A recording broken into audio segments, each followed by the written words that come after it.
আর বন্ধুরা কীভাবে কুমড়োর চচ্চড়ি রান্না করতে হয় দেখুন আপনারা। আমি কুমড়ো কেটে ধুয়ে পরিষ্কার করে নিয়েছি। এখানে কাঁচামরিচ ভেঙে দিয়েছি, ঝাল একটু কম হয় কাঁচামরিচ ভেঙে দিলে, আর চিড়ে দিলে একটু বেশি ঝাল হয়। এখানে আমি পেঁয়াজ কুচি করে নিয়েছি, সামান্য করে নিই, রান্না লবণ হলুদ আর চিনি স্বাদের জন্য। এখানে ফ্রাই প্যান দিয়েছি চুলে ধরে, এখন তেল দিয়ে দেব, পেঁয়াজটা ভাজা দিয়ে দেবো।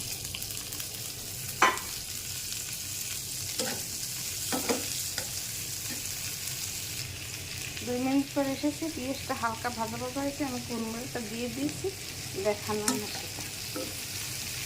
এখন আধা চামচ হলুদের গুঁড়ি, 1 চামচ লবণ,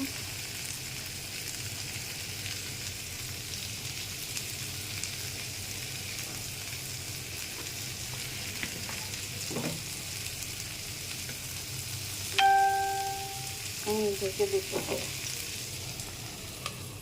কিছু সময় পর ঢাকনা তুলে দিতে হবে। আমি একটু পরে ফিরে আসছি, ঢাকনা তুলে দিলাম, এরা সিদ্ধ হয়ে আসছে। আর একটু ভেজে নিলে তৈরি হয়ে যাবে কুমড়োর চচ্চড়ি।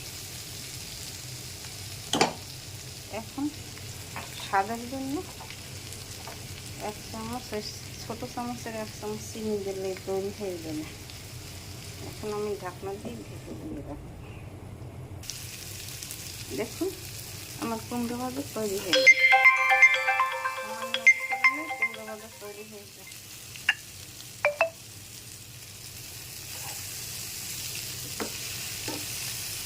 একটু কাঁচামরিচ, একটু হলুদের গুঁড়ো, একটু লবণ দিয়ে দিলেই রান্না নামানোর আগে একটু চিনি দিলেই তৈরি হয়ে যায় কুমড়োর চচ্চড়ি। এরকম আপনারা তৈরি করে খেয়ে দেখবেন, খুব সুস্বাদু লাগবে। অনেক জাল দিলে পুড়ে যাবে, তাই হালকা মিডিয়াম আঁচে ভাজতে হবে। দেখুন দেখতে কত সুন্দর হয়েছে, খেতে খুব সুস্বাদু লাগবে। ডালের সাথে খেলে খুব জমিয়ে খাওয়া যাবে। আমার চ্যানেলটিকে লাইক কমেন্ট শেয়ার দিয়ে পাশে থাকুন। আমার ভিডিওগুলো যদি ভালো লাগে তাহলে আপনারা আমার পাশে থাকবেন।